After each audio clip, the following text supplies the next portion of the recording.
Greetings, everyone. This is Rock Welcome with the Weekly Comic Book Roundup. And we'll get started with the X-Men books of the week, starting off with X-Men number 6. So for this particular issue, where we left off, Krakoa is the home of all mutants, ruled over by the Quiet Council. On the Quiet Council is Mystique, longtime mutant terrorist and X-Men villain.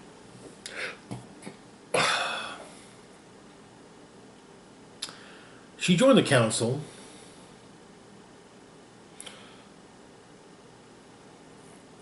with a demand that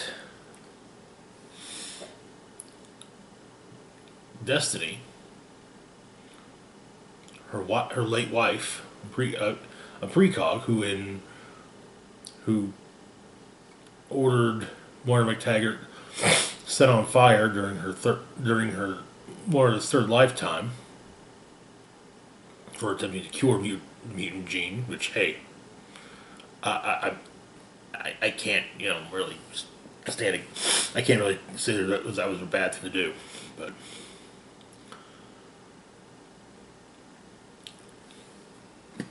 Be resurrected, though.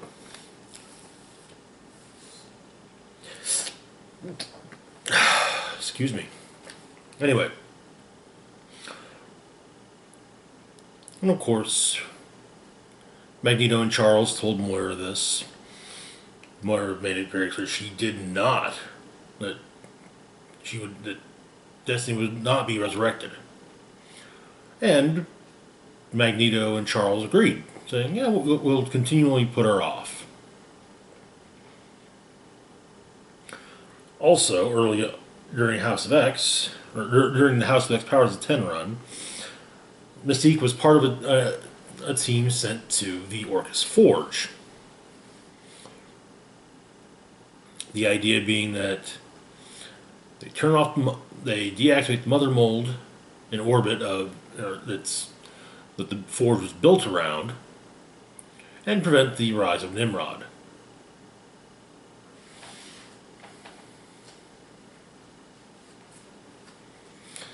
The mission seemingly succeeded, though the entire team was lost and promptly resurrected. So, the issue begins simply then. Mystique and Destiny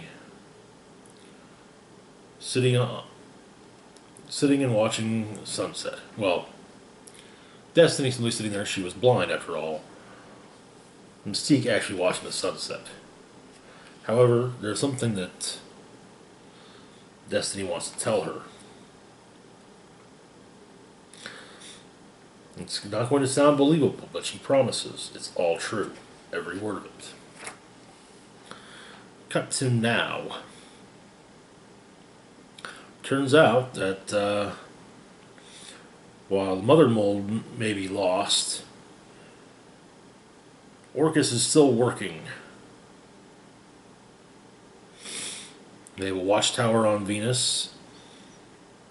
Sentinel City is growing, with mining of heavy metals running unabated, and the construction of a subterranean habitat, an Orcus bunker, if you will. And all of the Forge's weapon systems are online. Also, all the damage done during the X-Men's attack has been repaired, with, of course, the exception of the replacement of Mother Mold.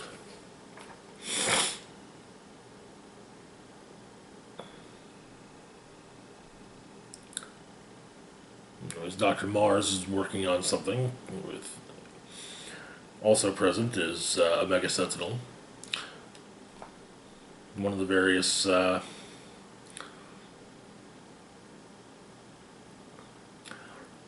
call came for a courier, and courier arrives, and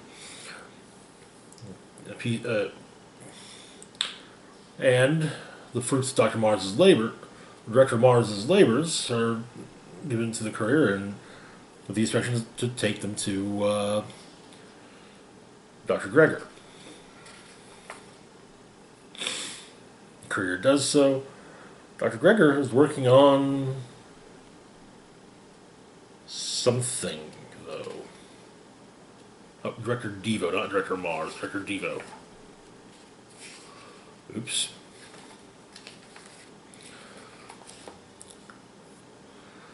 We flash back to the planning of the Orcus Forge mission. Turns out that there was a secondary plan that, or there was, Mystique had her own agenda going on, was sent in with a separate agenda.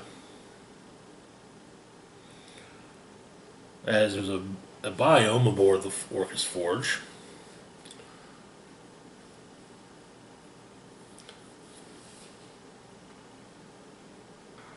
They want Mystique to plant an Orcus flower, a Krakoan flower there.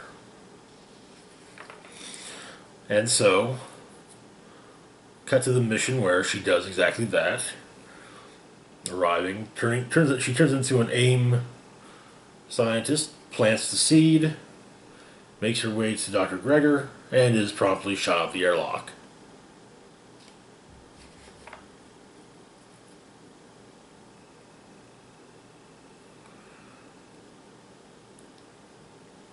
When she comes to, resurrected, and later,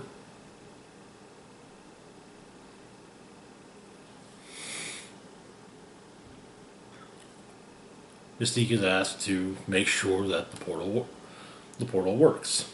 It does. And Mystique disguises herself as a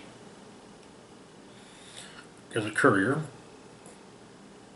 The courier, in fact, who delivered materials from Director Devo to Dr. Gregor.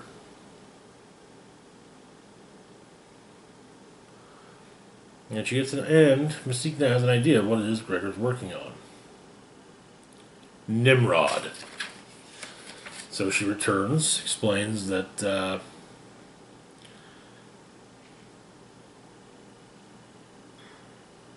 Nimrod does not come from a mother mold. It's Dr. Gregor who's building something that looks just like a Nimrod.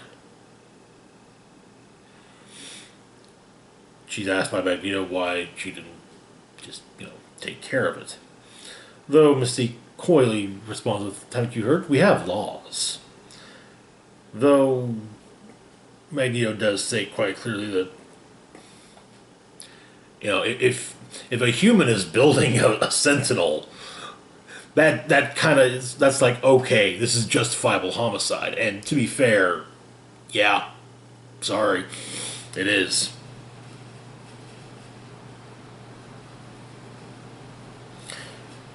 And so it's not for that, not for them. And let's be honest, not for you, if you thought it needed doing.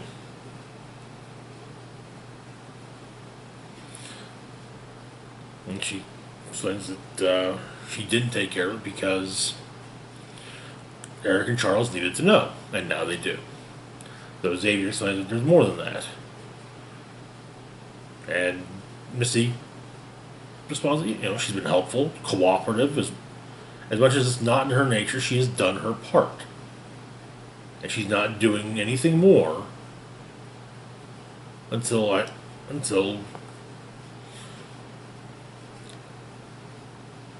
Destiny's returned to her.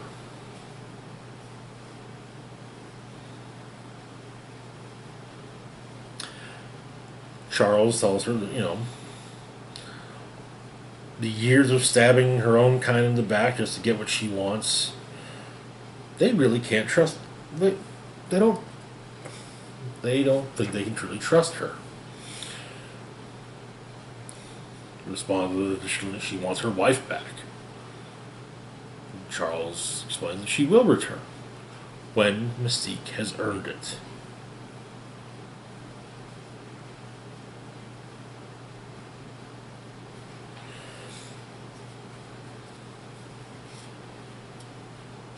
And luckily, Dr. Greer is not too far along when it comes to when it comes to the Nimrod project, so Mystique will go back the next day. Mystique then explains that she hates Charles. She's always hated Charles.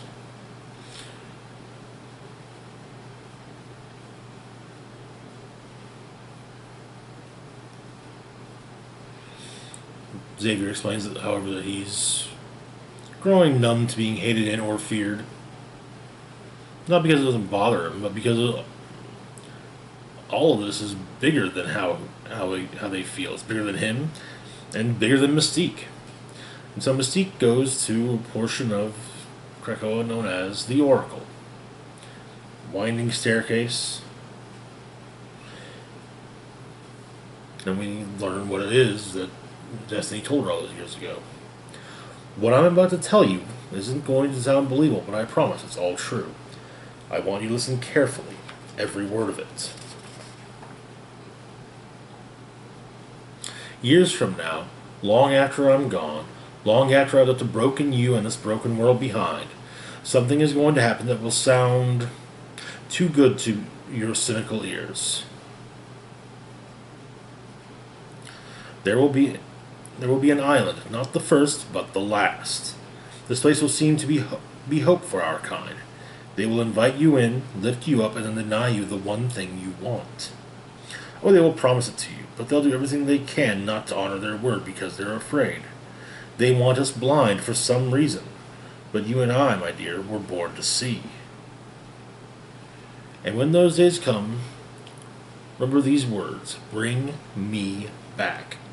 If you cannot, if they will not, then burn that place to the ground. And it turns out in the Oracle there's a lit flame with it seems to be supporting Destiny's mask.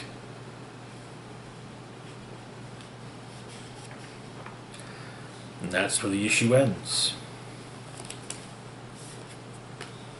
I forgot to see something right quick.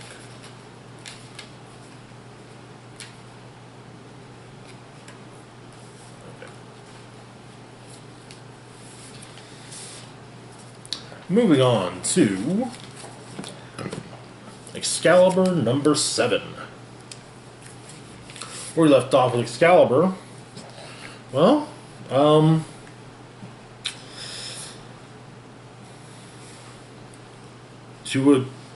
in a way, Otherworld had been, or at least Camelot, had been annexed by Krakoa. Namely by Apocalypse, by supplanting Morgan Le Fay from the throne, and installing Jamie Braddock as king instead.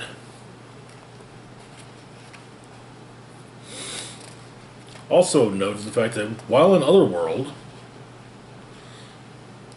Shogo, Jubilee's adopted son, is not a baby, but rather a dragon. Finally, Roma and Merlin came to to Brian Braddock, the former Captain Britain, in a dream, and offered him a choice between the Sword of Might or the Amulet of Right. And Brian chose the Sword of Might, which he then gave to his sister and asked her to bury for him. So that is exactly what she's doing. She then goes back to Otherworld to have a chat with the King Jamie about Apocalypse. Exodus is there with him as well.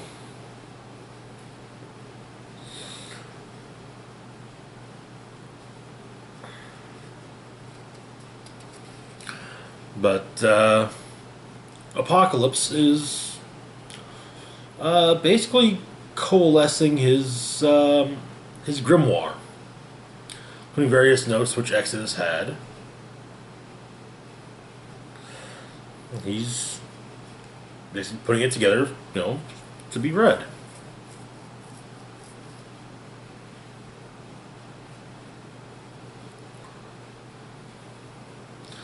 And so it's suggested that maybe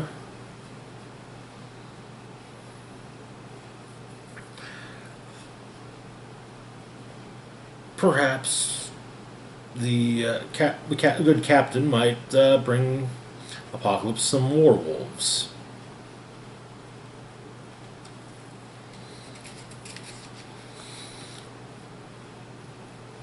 An idea comes along for instead of having,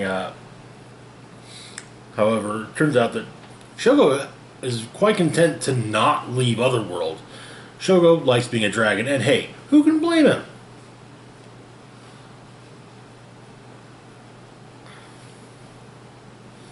However, Betsy suggests perhaps her sister-in-law, Megan, could look after Shogo while Betsy and Jubilee go back to Earth. Turns out there are a handful of werewolves being kept in the London Zoo. Well, there were, but they're no longer there. They've been relocated. It could be for any number of reasons why. We might be part of various programs. Sometimes they're unwell. Sometimes they're sold.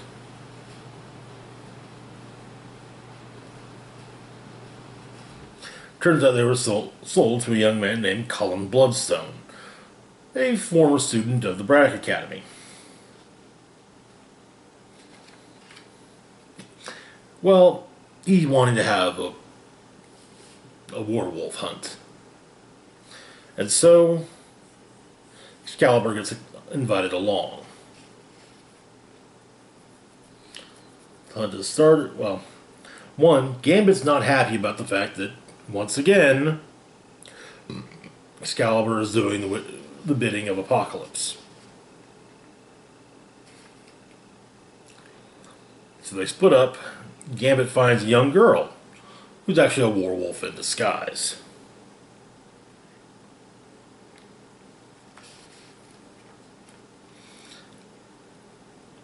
Betsy saves him by decapitating the werewolf. Then one skull so far.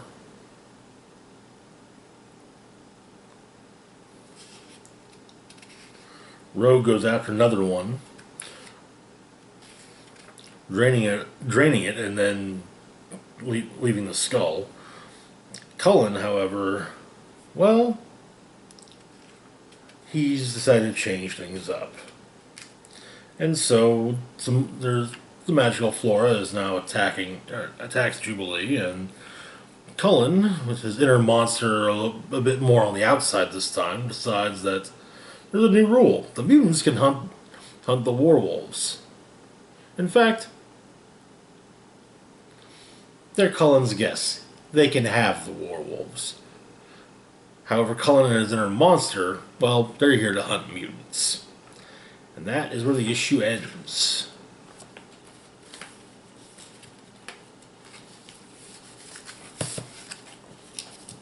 Moving on to X-Force number 7.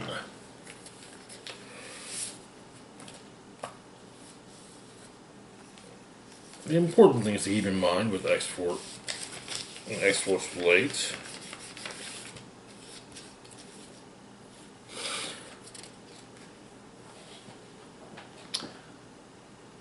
Domino was kidnapped by an anti-mutant group known as Xeno. While they were holding her, they kept her alive and cut off strips of her skin that were then utilized to allow their assassins to set foot on Krakoa, as it were. To start off, the issue begins off the coast of Italy.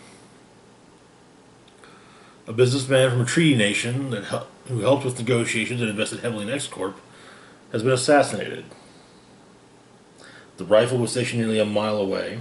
The boat was traveling at 30 knots while bouncing off chop. There was a gusting crosswind and the sun reflecting off the water, and yet One shot, one kill. Then, in Toronto,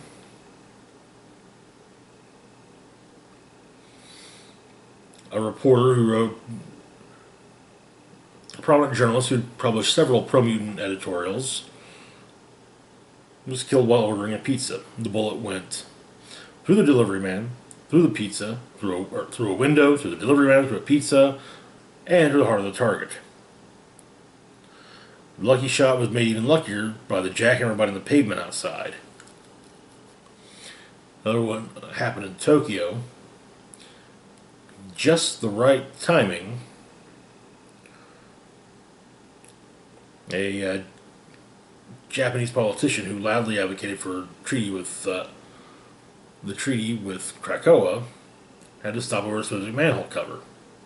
Then the assassin fired up into the car and out to the top of the politician's head. It appears that Domino has been looking into, or Domino has had Sage look into odds-defying crimes. Domino explains that ever since she escaped the flesh factory in Korea, something's been off. Apparently she had a pair of dice. Any other time in her life, roll 7 or a boxcar with every toss.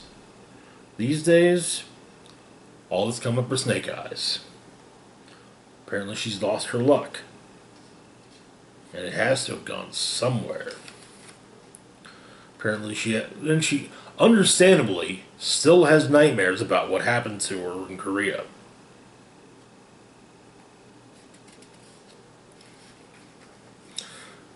Apparently she often wakes from these and goes for a run.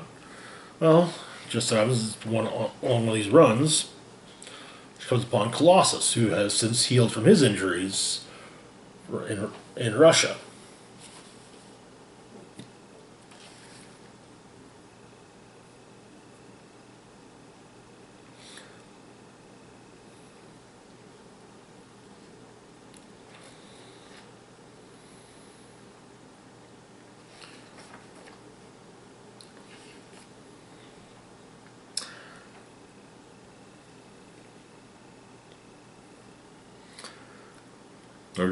There's also an entry from Beast's logbook. He's finding a scrap of paper. Apparently, one day while he was on a walk through the jungle, taking the opportunity to study the island further, he collected some fascinating samples of Krakoan insects and fungi, and mosses and flowers. But he saw something curious waiting for him. A scrap of paper was scorched at the edges. And not just, ordinary, simple. No. This was quality ivory cardstock, a thick quality weave that is almost the texture of cloth, decal edge where it had not been burned. A writer's stationery. Only a single word of what was written on it remains, and it's something written in Russian. So apparently, Sage has done another odds-defying crime. This time, the murder of a priest within the Order of X, a New Mutant worshipping cult.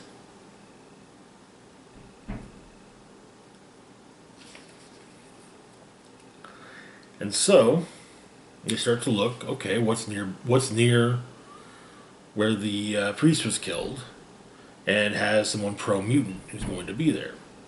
Apparently, the Sierra Institute will have an address a keynote address given by Professor Elise Irene Owsley, an evolutionary biologist who's long been a staunch defender of mutant rights. Well, Domino goes to make sure everything goes right, but she does catch a glimpse of something outside, and so she knocks Owsley to the floor while the shot takes out the podium. And so the assassin makes her way, starts to leave with Domino in pursuit.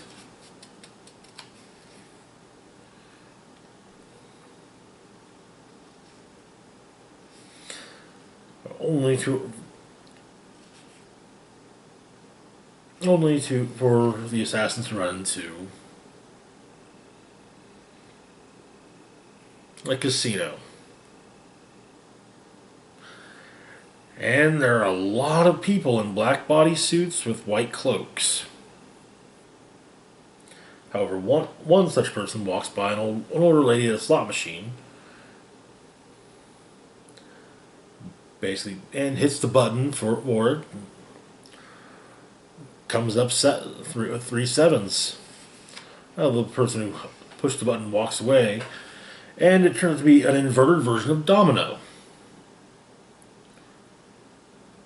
So it would seem that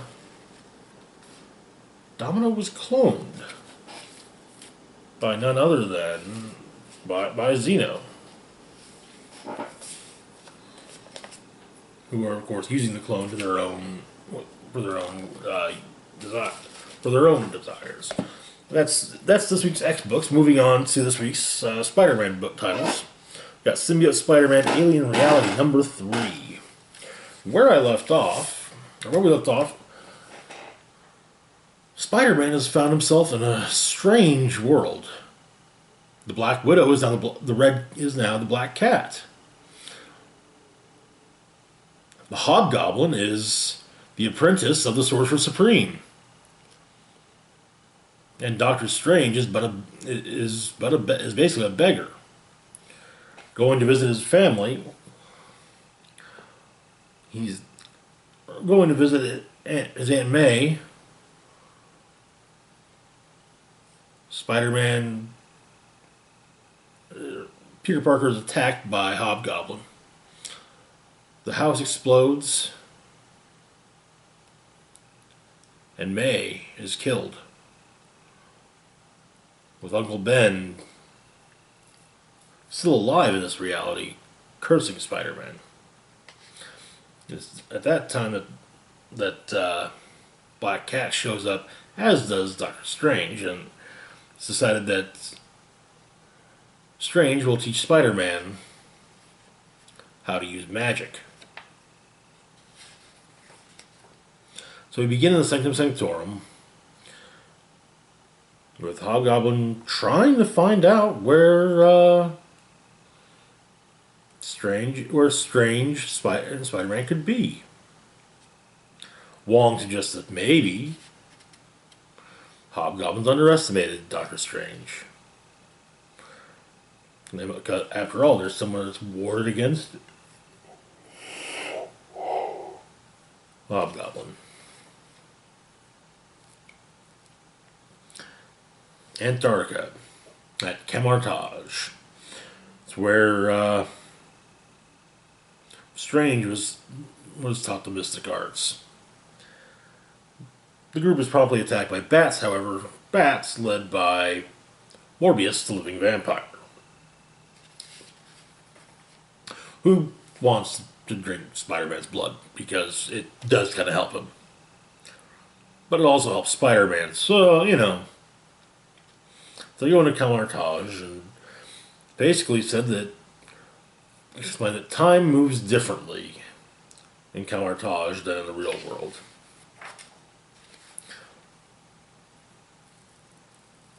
That night,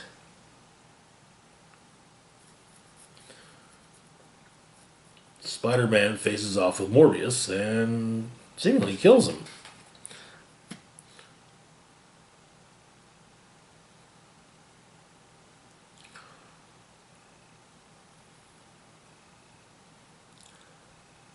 And Doctor Strange walks in on what's going on, realizing that Spider-Man is unaware that he's being used by the symbiote.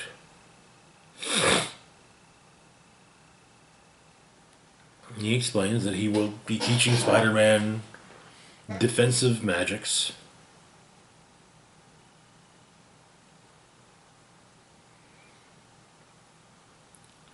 And that if the symbiote remains there, Strange will keep the secret.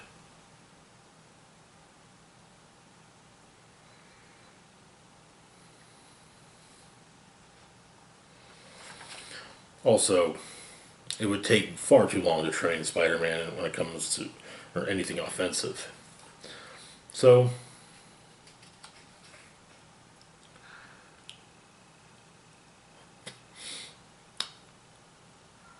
to Spider-Man, a year has gone by. In reality, a few weeks. During this time, so we cut back to New York.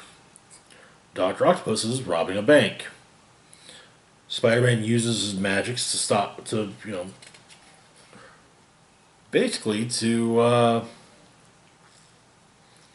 basically he takes on Doc Ock with magic to prove that the lesson's stuck. So Black Cat knocks on the door of the sanctum, and the door simply creaks open. Spidey goes in, as does Black Widow. They're attacked by Hobgoblin. Spidey makes a whole bunch of duplicates, basically distract Hobgoblin while him and Black Widow, or Black Cat, make their way into the inner sanctum, where they're attacked by the Sorcerer Supreme, Baron Mordo. Strange shows up, literally maces Mordo, and tries to take the Eye of Agamotto. And Mordo recovers from the macing, and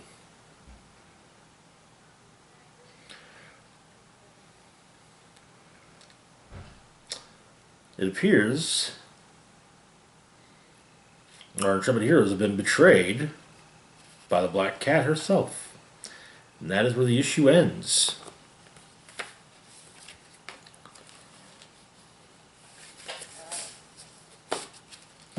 Next up, we've got Venom number 23, Chapter 3 of Venom Island. Where we left off, Eddie Brock had returned to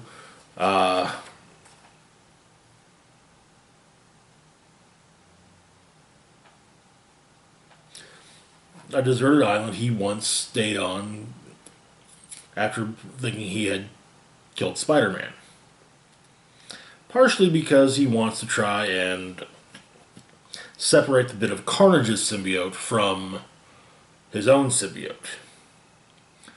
However, not going too well, and in order to keep the combined symbiote off of him, Eddie just cut off one of his hands. So Eddie is in the jungle trying to remain conscious long enough to cauterize the wound on his hand, which he does. Back in New York, Dylan and Sleeper are discussing the portion of the symbiote that Dylan's been keeping. It's actually a part of the symbiotic dragon, not Carnage. And Dylan explains to Sleeper that he's seeing Null in his dreams every night, threatening him, threatening his dad, and Dylan wants to know why. And he tries to get the piece of the symbiote to show him Null. Back on the island, Eddie has made his way to a tower, one of the greatest towers on the island. Because he's got a plan. Back in New York, Dylan has managed to infiltrate the symbiote hive mind, but he's not talking to Null. In fact, he's being contacted by the Venom symbiote, trying to show him what's happening with Eddie. Eddie's being attacked by symbiotic offshoot animals.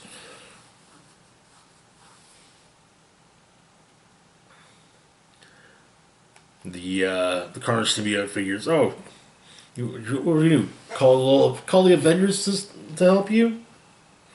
Though Eddie explains he came up to the tower to pray Pray to the only god that's ever beaten Venom and Carnage, Thor. And he grabs on to the, basically a lightning rod. As lightning strikes it, which manages to separate the two symbiotes.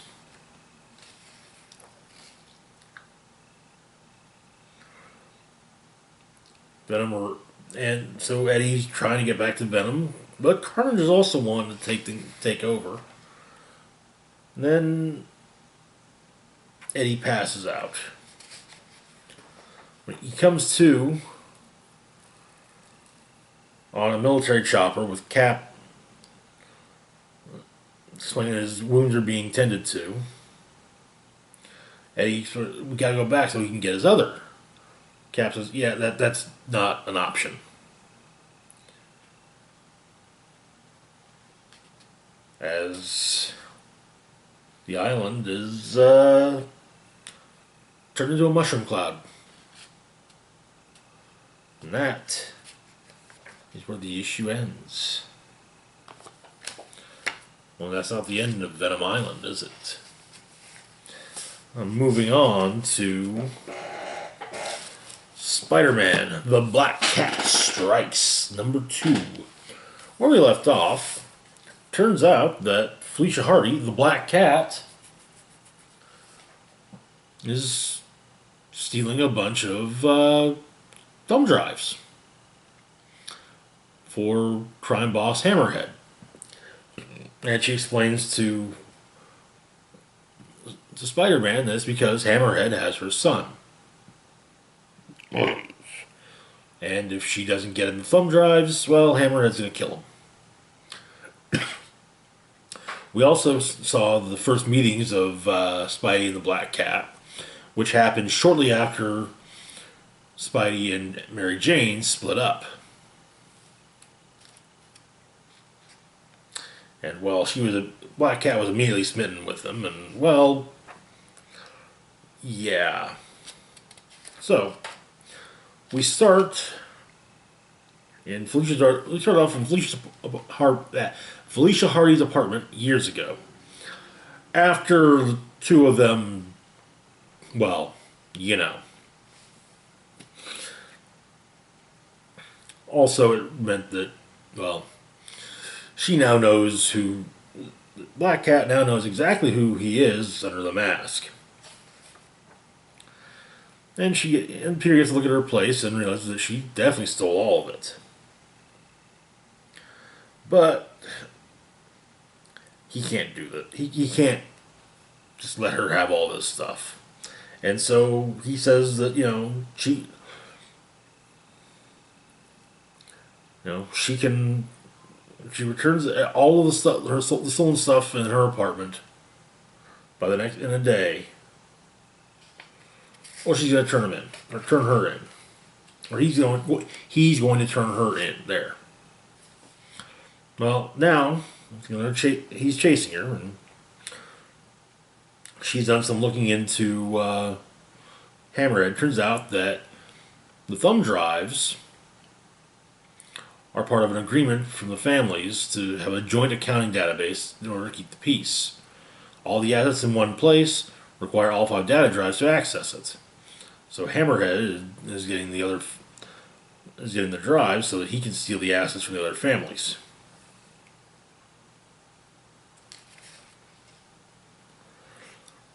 And Spidey is kind of in trying to take care of the situation with Black Cat. He is pushing MJ away.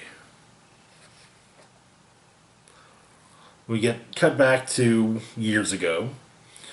Black Cat helps Spidey take down the Shocker, basically saying, okay, fine.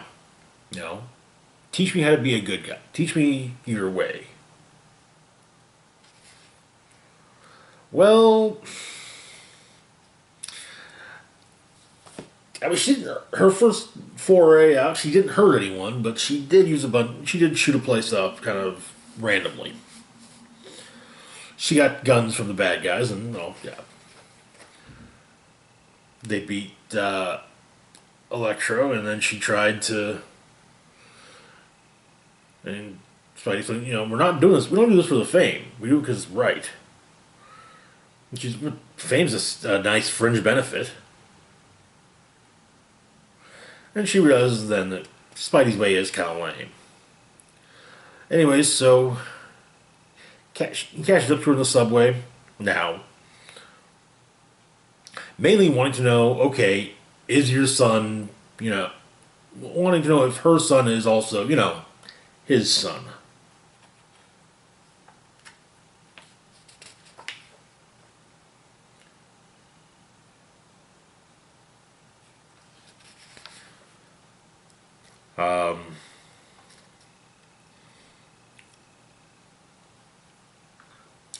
But the hope is to.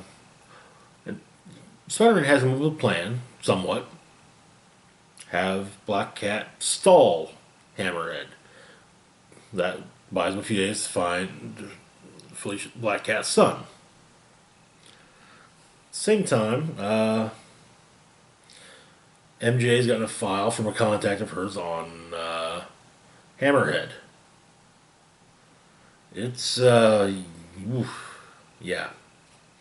Tries calling Peter but gets no answer. Looks up and sees him and Black Cat swinging across town.